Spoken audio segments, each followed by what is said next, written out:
नए साल जे पहिरें ॾींहं ते मधे जे गाइजा थाणे जे हदुनि में चोरी ऐं फुर जूं ॿ वारदातूं करे ॾोहारियुनि पुलिस खे नए साल जी सलामी ॾेई छॾी।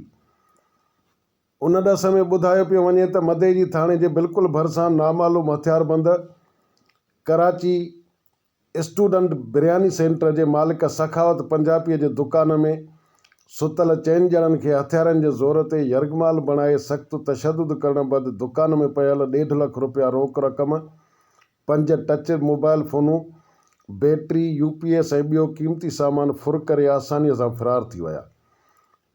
जॾहिं त चंद क़दमनि ते पुलिस थाणो हुजण बावजूदि पुलिस वाक़े वारे हंधि न पहुती।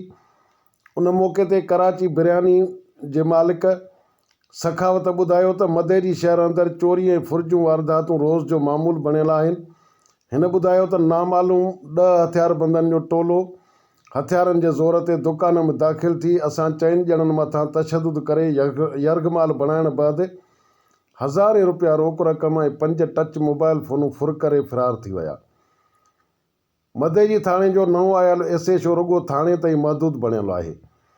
ॿिए तरफ़ गाइजा थाणे जी हद ॻोठ मोहम्मद उस्मान केहर मां नामालूम चोर अब्दुल जब्बार केहर जे घर मां 2 भलोड़ गाबा काहे विया। इतला ॾियण बावजूदि गाइजा पुलिस वाक़े वारे हंधि न पहुती, जंहिं बैदि ॻोठाणनि ऐं घर धणियुनि पंहिंजी मदद पाण तहत चोरनि जो पेरो खंयो, जेको आख़िरी इतलाउनि ताईं किथे लॻण जी तस्दीक न थी सघी हुई। आजुज़ भुट्टो, इबरत न्यूज़, मधे जी।